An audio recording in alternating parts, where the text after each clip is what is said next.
ভাইকে নিয়ে।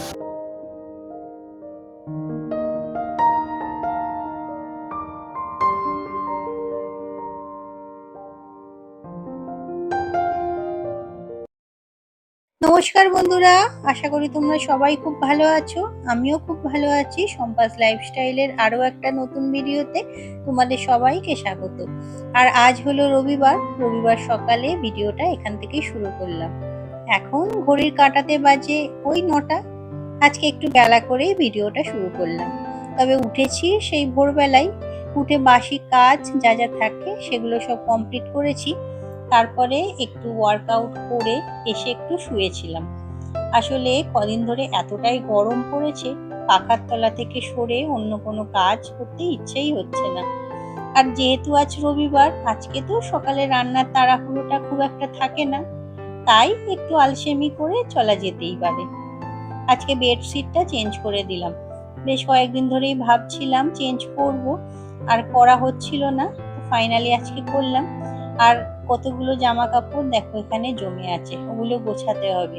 তবে তার আগে তোমাদের সঙ্গে একটু শেয়ার করি। কয়েকদিন ধরে এতটাই গরম পড়েছে, তাই ঘরে পরার জন্য কয়েকটা নাইটি কিনেছি। পয়লা বৈশাখে কেনাকাটা যখন করেছিলাম, তখন তো সেইভাবে নাইটি কিছু কেনা হয়নি, দুটো কুর্তি শুধু কিনেছিলাম।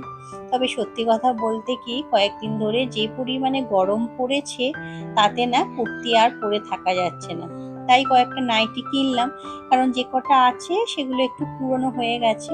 আর 4টে নাইটি কিনেছি, একটা এই যে পরে আছে, আর ওইটা বাটিকের একটা লাল রঙের, আর এইটাও একটা বাটিকের নাইটি, তবে ডিজাইনটা একটু আলাদা রকমের। এই নাইটিটাও নিয়েছি। জানো তো, বাটিকের নাইটি বা বাটিকের প্রিন্টের যে কোনো জিনিসই আমার না খুব পছন্দ। বাবান শুনলে রেগে যায়, ও বলে তোমার যে কি ভালো লাগে। তবে কেন জানি না, বাটিক প্রিন্টটা আমার খুব ভালো লাগে। তা সেটা শাড়িই হোক বা কুর্তি বা নাইটি যাই হোক। তো তার সাথে এই যে এই একটা নাইটি নিয়েছি। এগুলো কিন্তু সবই ওই এ লাইন কাটের, তবে লাল যে বাটিকের নাইটিটা ওইটা গোল গলা নাইটি। আর সেরকম এ লাইন কাটের পাইনি, তাই ওই গোল গলা নাইটি নিতে হয়েছে। কেমন হয়েছে তোমরা অবশ্যই জানিও। আর লাল এই নাইটির যে ডিজাইনটা, এটা কিন্তু একটু আলাদা। তোমরা তো সবাই এমনিতেই দেখেছো আমি বাটিকের নাইটি পরি বাড়িতে এমনি।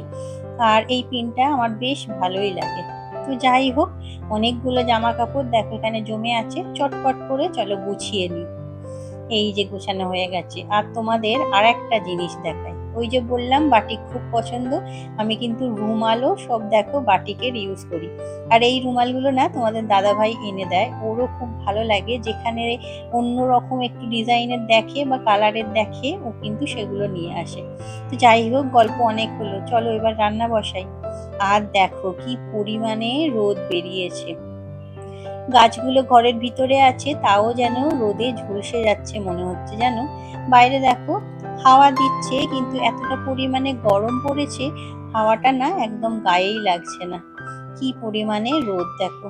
চলো রান্না বান্না শুরু করতে হবে, কারণ সকাল থেকে এখনো সেরকম কিছুই হয়নি। আর এই যে বসে পড়েছি সবজি নিয়ে।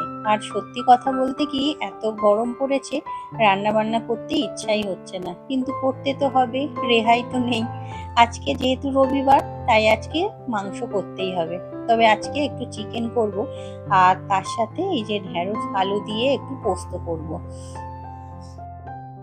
আমাদের বাড়িতে আসলে রবিবার দিনটা মাংস করতেই হয়। তবে রান্নাটা একটু পরে বসাবো। আগে এই যে বাবিকে এখন একটু খাইয়ে নিচ্ছি।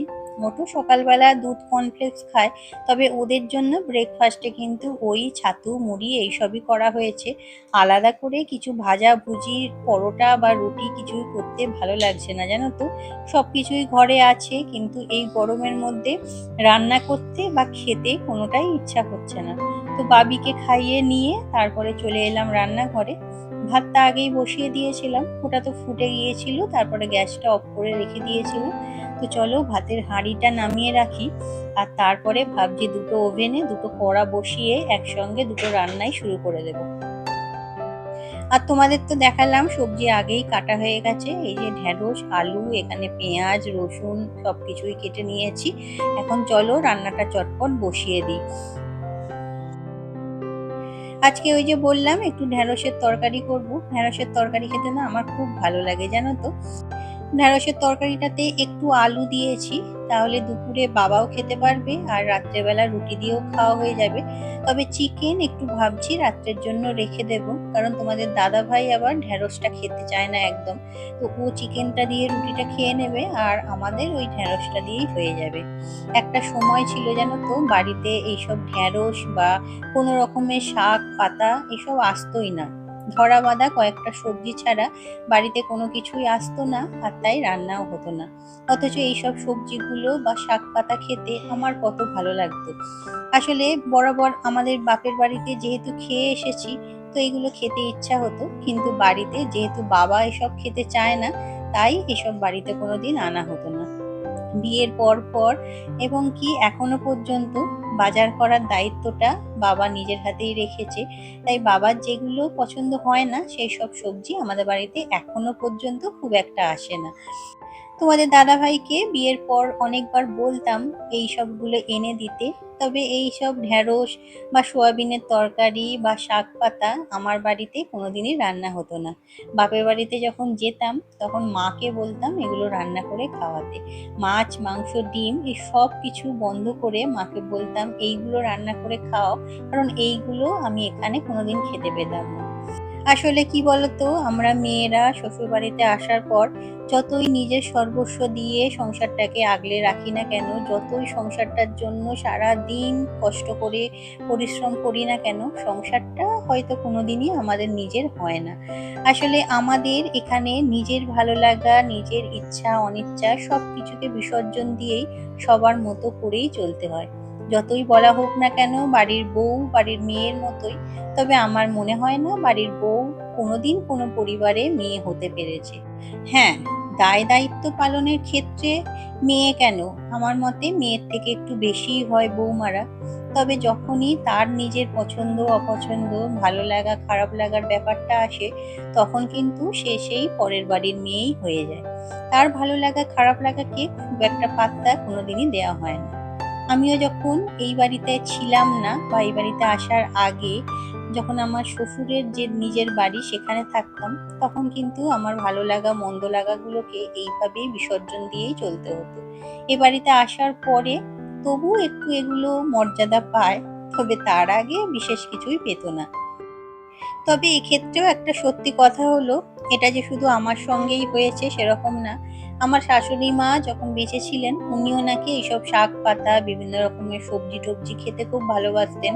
তখনও কিন্তু বাড়িতে এসব কোনো জিনিসই আসতো না। তবে ইদানিং এইসব জিনিসগুলো বাড়িতে আনার একটা কারণ হচ্ছে, বাবা ইদানিং ইউটিউবে কিছু ভিডিও দেখা শুরু করেছে। বলতে পারো বিভিন্ন ডায়েটিশিয়ানদের ভিডিও দেখাটা একটা নেশায় পরিণত হয়েছে, এবং তাদের কাছ থেকে শুনেছে যে এইসব শাক পাতা বা ঢ্যাঁড়স বা এইরকম বিভিন্ন ধরনের সবজি টবজি খাওয়া শরীরের পক্ষে ভালো। তারপর থেকেই কিন্তু বাড়িতে এসব আসে। আর ওই যে বললাম তোমাদের দাদাভাই পছন্দ করে না, তার কারণ কিন্তু ওটাই, কারণ ছোটবেলা থেকে ওরা কোনোদিনই এইসব জিনিসগুলো খেয়ে অভ্যস্ত নয়। জানো তো, একটা সময় ছিল আমার বিয়ের পরের কথা বলছি, যখন রেগুলার বাড়িতে প্রত্যেক দিন আমাদের রান্না হতো ঝিঙে আলু দিয়ে মাছের ঝোল, আর শীতকাল এলে শুধু সবজিটা চেঞ্জ হয়ে শিম আর বিনসের ঝোল। প্রত্যেক দিন বাবা বাজার করে আনতো এবং এনে বলে দিত সেই সবজি দিয়ে কি রান্না করতে হবে, এবং প্রত্যেক দিনেরই ফরমাইশ এটাই থাকতো ঝোল ভাত রান্না করার। এছাড়া বাড়িতে সেরকম কিছুই রান্না হতো না। তো যাই হোক, সেসব এখন অতীত, সে গল্প এখন না করাই ভালো। এখন অবস্থা একটু হলেও চেঞ্জ হয়েছে। আর তোমাদের সঙ্গে কথা বলতে বলতেই কয়েকটা বাসন ছিল সেগুলো একেবারে মেজে নিলাম। আর মাংসটা তো আগেই বসিয়ে দিয়েছিলাম, আর এখন এই যে জল দিয়ে মাংসটা একটু ফুটতে দিলাম, এটা লো ফ্লেমে রেখে দেব। আর এখানে দেখো ঢেঁড়সের তরকারিও রেডি হয়ে গেছে। তো আপাতত গ্যাসটা কমিয়ে দিই, দিয়ে বাকি কাজগুলো কমপ্লিট করি। তো আমার আগের দিনের ভিডিওতে প্রবাসী সৌমির রান্নাঘর থেকে বোন তুমি কমেন্ট করেছিলে, লাইক দিয়ে দেখলাম দিদিভাই ভিডিওটা খুব সুন্দর লাগলো। সত্যি যা গরম পড়েছে কলকাতাতে, রান্নাঘরে খুবই কষ্ট। কর্নেটো আইসক্রিম আমারও খুব ফেভারিট। অনেক ধন্যবাদ বোন, এইভাবেই পাশে থেকো। এছাড়া আমার আগের দিনের ভিডিওতে গৃহিণীর রায় এই চ্যানেল থেকে আগের দিনের ভিডিওতে সোমাদি তুমি কমেন্ট করেছিলে মৌরি দিয়ে মাছের ঝোল আমি কখনো খাইনি। সত্যি এই গরমে ঘরে বাইরে কাজ করা খুবই কষ্ট। হ্যাঁ গো, সত্যি বাইরে বেরোতেই ইচ্ছা হচ্ছে না। আরো অনেকেই অনেক সুন্দর সুন্দর কমেন্ট করেছো, সবাইকে অনেক অনেক ধন্যবাদ। তোমাদের এই ভালোবাসা এবং তোমাদের এই সাপোর্টটার জন্যই আমি আস্তে আস্তে এগিয়ে যেতে পারছি। আর দেখো, তোমাদের সাথে কথা বলতে বলতেই চলে এসেছি উপরে জামা কাপড়গুলো শুকোতে দিতে। আর জানো তো, এখন না আমি জামা কাপড় এই বাইরের দড়িতে আর শুকোতে দিই না। এত প্রচন্ড পরিমাণে রোদ বেরোচ্ছে, ওখানে জামা কাপড়গুলো দিয়ে রাখলে না কালার গুলো দেখছি নষ্ট হয়ে যাচ্ছে। আর একটু পরে শুকিয়ে গেলেই যে জামা কাপড়গুলো তুলে নেব, সেটা তো হচ্ছে না, মনেও থাকছে না, সময়ও পাচ্ছি না। তার ফলে কি বলতো, সেই রোদের মধ্যেই জামা কাপড়গুলো রয়ে যাচ্ছে আর কালারগুলো আস্তে আস্তে ফেড হয়ে যাচ্ছে। তাই এখন এই ভিতরের দড়িতেই জামা কাপড়গুলো শুকোতে দিই। আর বাইরে যে পরিমাণে রোদ বেরোচ্ছে আর গরম হাওয়া, তাতে কিন্তু জামা কাপড়গুলো ভিতরে দিলেই ভালোভাবে শুকিয়ে যাচ্ছে। আর দেখো, বাইরে কিন্তু সুন্দর হাওয়া দিচ্ছে, কিন্তু রোদটা আসলে এত চড়া, হাওয়াটা কিন্তু গায়ে লাগছেই না সেইভাবে, গরম কিন্তু একই রকম লাগছে। আর দিনের বেলা তো আমি ঘরের জানলা টানলা খোলা বন্ধই করে দিয়েছি এর জন্য, না হলে ঘর প্রচন্ড পরিমাণে গরম হয়ে যাচ্ছে, ঘরে আর থাকা যাচ্ছে না জানো তো।